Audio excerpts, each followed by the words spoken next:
السلام علیکم، آداب، نمستے، گڈ آفٹرنون ڈیئر اسٹوڈینٹس، کیسے ہیں آپ؟ ہم آپ کی خدمت میں ایک بار پھر سے حاضر ہیں اپنے ایک نئے موضوع کے ساتھ۔ عزیز طلباء، آج ہم آپ کی نصاب میں شامل ڈاکٹر محمد اقبال کی پہلی غزل کی تشریح کریں گے اور اس کو اچھی طرح سمجھنے کی کوشش کریں گے۔ عزیز طلباء، ڈاکٹر اقبال ایک فلسفی شاعر ہیں اور ان کا کلام غور و فکر مانگتا ہے۔ اس غزل میں اقبال نے اللہ سے خطاب کیا ہے اور استفہامیہ انداز اپنایا ہے، یعنی کہ سوال و جواب کرتے ہوئے ملتے ہیں۔ بال جبریل کی اولین غزل کی طرح یہ دوسری غزل بھی اپنے مطلب اور مضامین کے حوالے سے مسلسل ہے اور 5 اشعار پر مشتمل ہے۔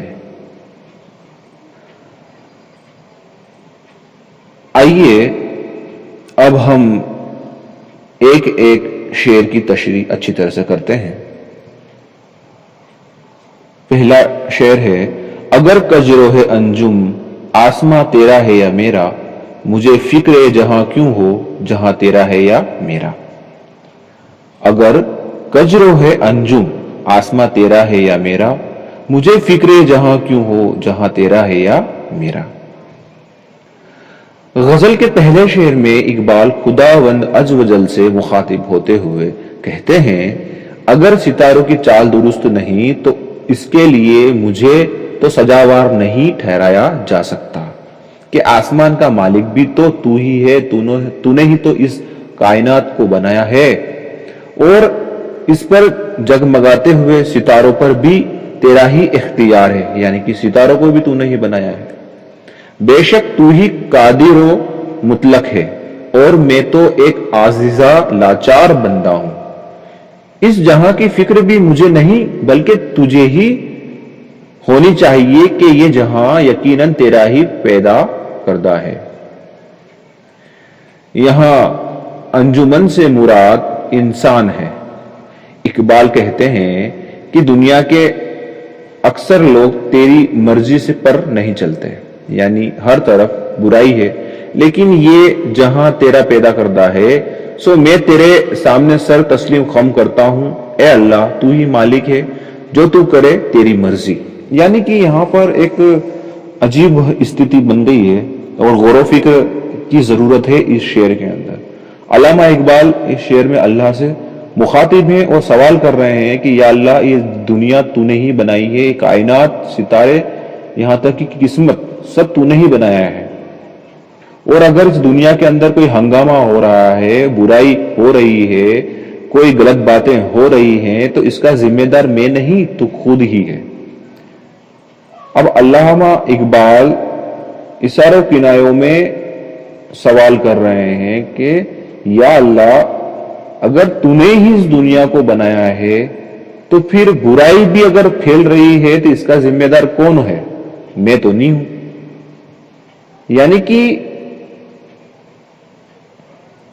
وہ اللہ کے سامنے یہ بتانا چاہتے ہیں کہ اگر دنیا بنائی گئی ہے تو دنیا میں جو برائی ہے وہ بھی کہیں نہ کہیں سے بنائی گئی ہے۔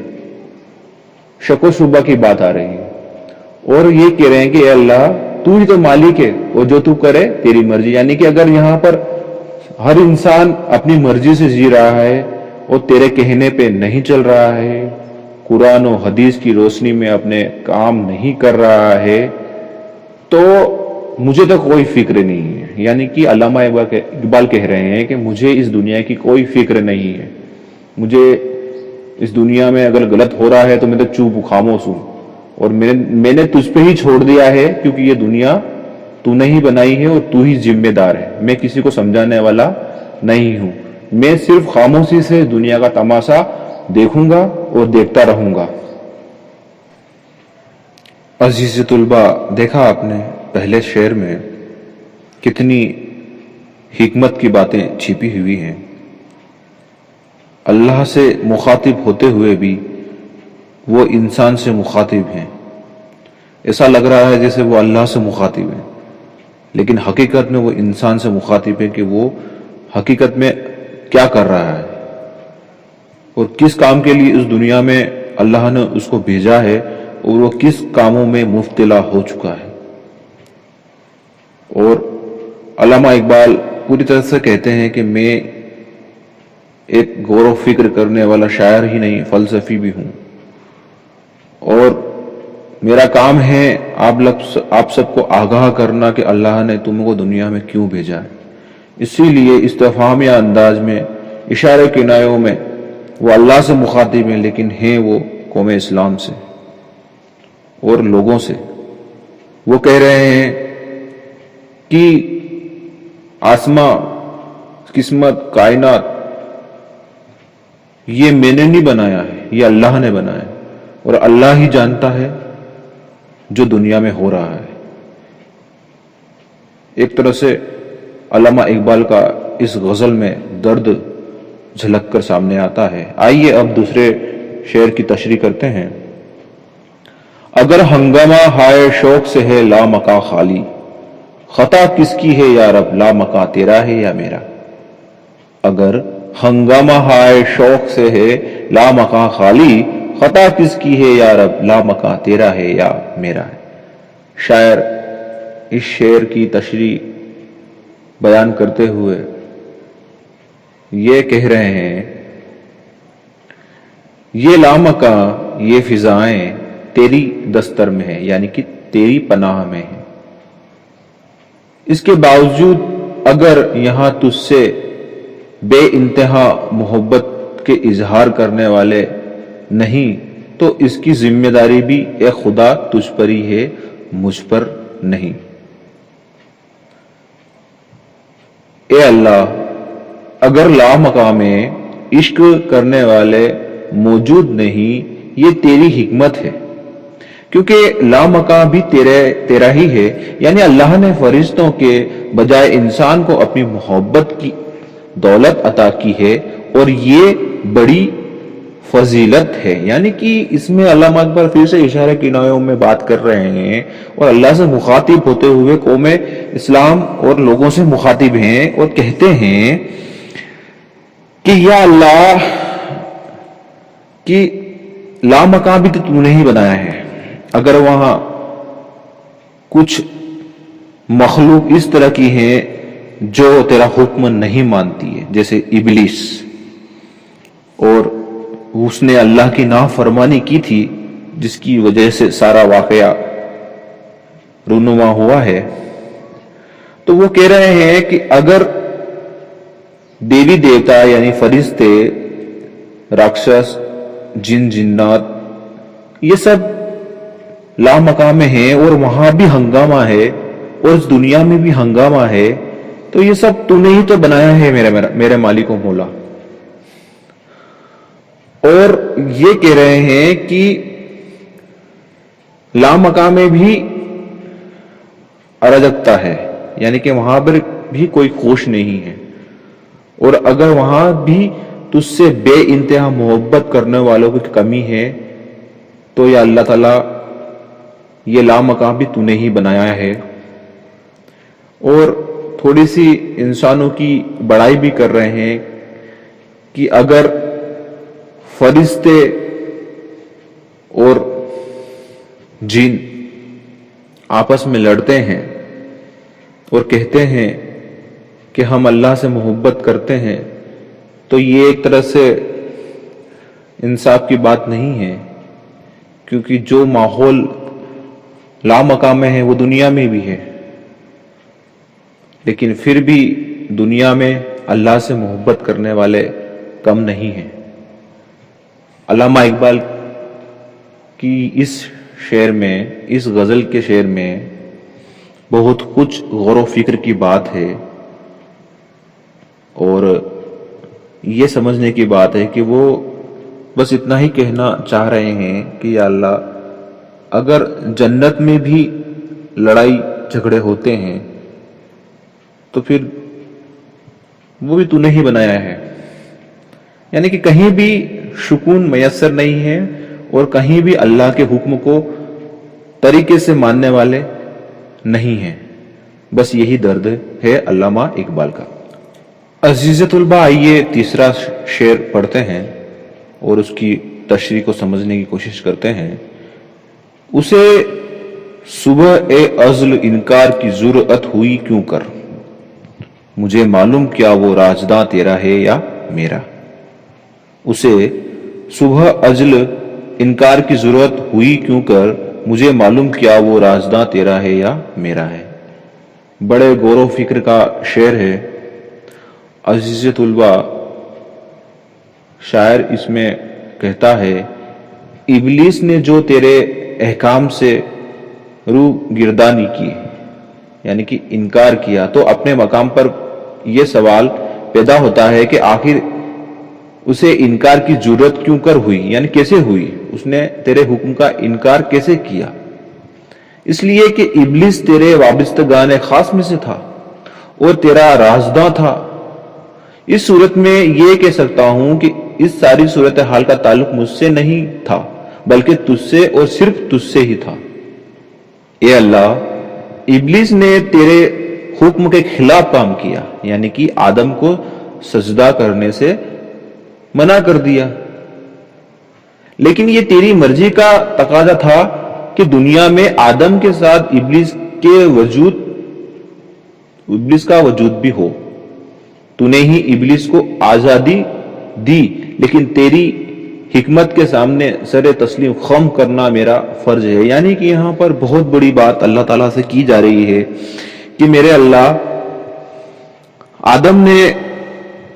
جب تو نے آدم کو بنایا تو ابلیس نے اس کو سجدہ نہیں کیا، سارے فرشتوں نے تیرے حکم کو مانا لیکن سوائے ابلیس کے۔ لیکن مجھے یہ بھی پتا ہے کہ ابلیس تیرا سب سے خاص بندوں میں سے تھا اور فرشتوں کا سردار بھی تھا۔ تو یہ ہم لوگوں کے لیے ایک راز کی بات ہے کہ دنیا کے اندر جب تو آدم کو بھیج رہا تھا تو ساتھ میں ابلیس کو بھی تو نے آزادی دی تھی، اور قیامت تک ابلیس کو چھوٹ دے رکھی ہے۔ تو یہ تیری حکمت ہے اور میں تیری حکمت کے آگے زیادہ بول نہیں سکتا، بس تسلیم خم کر سکتا ہوں، یعنی تیری بات، تیرے حکم کو مان سکتا ہوں، شک و شبہ نہیں کر سکتا ہوں۔ یہ تیری حکمت کا راز ہے۔ لیکن علامہ اقبال یہاں پر اللہ کی اس بات پر سوال تو کر ہی رہے ہیں کہ جب اللہ نے اس دنیا کو بنایا ہے اور آدم کو بنایا ہے تو ساتھ ساتھ ابلیس کو بھی چھوٹ دے دی قیامت تک، اور اگر اس دنیا میں کوئی برائی ہو رہی ہے تو پھر اللہ تعالیٰ کی حکمت ہے، یہ تو کوئی بہت بڑا راز ہے جو انسان کو اور آدم کی اولاد کو نہیں پتا ہے۔ تو بہت ہی اشارہ کنایوں میں اللہ سے مخاطب ہیں کہ یا اللہ، اس کا ذمہ دار میں تو نہیں ہو سکتا، کہیں نہ کہیں یہ دنیا تو نے ہی بنائی ہے اور تو ہی اس کے راز سے واقف ہے۔ عزیز طلبہ، آئیے چوتھے شعر کی تشریح کرتے ہیں۔ محمد بھی تیرا، جبریل بھی، قرآن بھی تیرا، مگر یہ حرف شیریں ترجمان تیرا ہے یا میرا۔ محمد بھی تیرا، جبریل بھی، قرآن بھی تیرا، مگر یہ حرف شیریں ترجمان تیرا ہے یا میرا ہے۔ عزیز طلبہ، شاعر اس شعر میں کہنا چاہتا ہے کہ اس حقیقت سے انکار نہیں کیا جا سکتا کہ خاتم النبی، پیغمبر انقلاب، حضور سرور کائنات احمد مصطفیٰ صلی اللہ علیہ وسلم تیرے تھے۔ تمام فرشتوں میں افضل و اعلیٰ جبریل، جو تیری وحی انبیاء کرام کو پہنچایا کرتے تھے، ان کا تعلق بھی تجھ سے ہی ہے۔ پھر وہ صحیفہ کاملہ جب قرآن کی صورت میں پیغمبر آخر الزماں پر نازل ہوا تو وہ بھی تو تیرا ہی ہے، مگر وہ حرف شیریں وحی کی صورت میں نازل ہوا، میرا تو نہیں، تیرا ہی تھا۔ یعنی اے اللہ، حضور پاک، حضرت جبریل اور قرآن تینوں تیرے ترجمان ہیں، یعنی دنیا والوں کے لیے تیری ہستی کا ثبوت ہیں، لیکن یہ حرف سری یعنی جذبہ عشق میں ہستی کا ثبوت ہے، یعنی یہ سب تیرے ہی تو ترجمان ہیں، یعنی تیری ہستی کو بتاتے ہیں۔ پھر بھی دنیا میں اتنی برائی اور اتنی کمزوریاں پھیلی ہوئی ہیں جس کا میں تیرے سامنے کوئی بیان نہیں کر سکتا،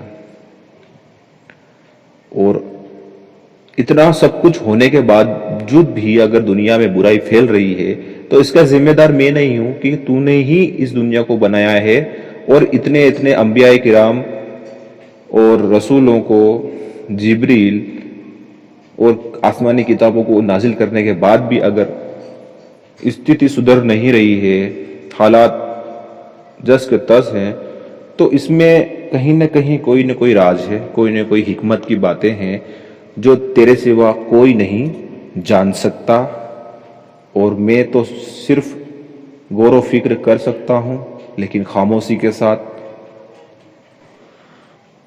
عزیز طلبہ، آئیے 5واں سر تشریح کریں۔ اسی کوکب کی تابانی سے ہے تیرا جہاں روشن، جوال آدم خاکی جیاں تیرا ہے یا میرا۔ اسی کوکب کی تابانی سے ہے تیرا جہاں روشن، زوال آدم خاکی ضیا تیرا ہے یا میرا۔ شاعر کہتے ہیں کہ کائنات میں انسان کی حیثیت اس ستارے کی طرح ہے جس سے سارا جہاں منور ہے، اور یہ روشنی تیری شناخت کا سبب بنتی ہے۔ چنانچہ اگر یہی انسان زوال کا شکار ہوتا ہے تو نقصان میرا نہیں تیرا ہی ہے۔ اے اللہ، یہ دنیا آدم کی ہی دم سے آباد ہے، اسی کی بدولت دنیا میں رونق ہے۔ اگر یہ انسان اور اس کا جذبہ عشق ختم ہو جائے تو نقصان آپ کا ہے۔ یعنی اگر پیڑ پودے اور دوسری مخلوق آپ سے اتنی محبت نہیں کر سکتے جتنے کہ یہ انسان یا اللہ تجھ سے کرتا ہے، اور انسان کی حفاظت ہی اس محبت کو ہمیشہ ہمیشہ کے لیے بچا سکتی ہے۔ یعنی کہ شاعر اس میں یہ کہنا چاہتے ہیں کہ میرے اللہ، تو اس انسان کو راہ راست دکھا، تو نے قرآن، حدیث، پیغمبر سب بھیج دیے، لیکن پھر بھی دنیا میں برائی پنپ رہی ہے، اور میں دیکھ رہا ہوں اور مجھے درد بھی ہے۔ لیکن اگر اس کا ذمہ دار بھی انسان کو ٹھہرایا جائے تو میں اس پہ یقین نہیں کرتا، کیونکہ دنیا کو تو نے ہی بنایا ہے، قسمت تو نے بنائی ہے، کائنات تو نے خلق کی ہے، تو ذمہ دار بھی تو ہی ہے، اور تو ہی بچا لے اس دنیا کو، اس انسانیت کو، کیونکہ انسان سے زیادہ محبت تجھے اور کوئی نہیں کر پائے گا۔ جتنی بھی مخلوق اس دنیا میں ہیں، فرشتے، جنات، پیڑ پودے، چرندے، پرندے، درندے، سب سے زیادہ محبت اگر کوئی تجھ سے کرتا ہے تو وہ ہے آدم کی اولاد۔ تو یا اللہ، اگر آدم کی اولاد گمراہ ہے تو اسے بچا لے۔ فی واقع ان 5 اشعار میں معنی و مفہوم کے اعتبار سے جو بات مقصد مشترک رکھی گئی ہے وہ یہ ہے کہ قربت الہی کا خواہ بندہ اپنے محبوب سے گلہ مند ہے کہ تیرے وابستگان خاص میں سے ابلیس یا کسی اور انسان نے نافرمانی کی تو میری ذات سے تو اس کا کوئی واسطہ نہیں تھا۔ فرشتے ہو یا انسان، کوئی بھی مخلوق ہو، ان کی ذمہ داری خدا وند تعالیٰ پر ہی ہے، کسی اور فرد پر نہیں۔ یعنی کہ اگر انسان کوئی غلطی کرتا ہے یا فرشتے کوئی غلطی کرتا ہے اس دنیا میں، اور وہ ایک کی وجہ سے ساری دنیا کو اس کو بھگتنا پڑ رہا ہے، تو یہ صحیح نہیں ہے۔ یا اللہ تعالیٰ، اس میں میرا کوئی قصور نہیں ہے، کیونکہ دنیا تو نے ہی بنائی ہے، تو ہی انصاف کر۔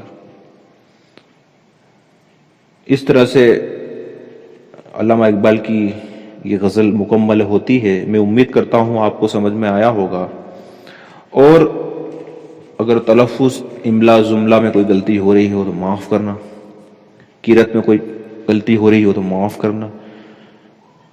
گھر پہ رہیں, تعلیم جاری رکھیں, اپنے آپ کو بچائیں, سماج کو بچائیں, دیش کو بچائیں. اس کورونا مہاماری نے سبھی کو ایک الگ نراسا دی ہے جس سے ہم مل کر ہی لڑ سکتے ہیں. میں اپنی بات کو یہیں ختم کرتا ہوں. اللہ حافظ, پھر ملے.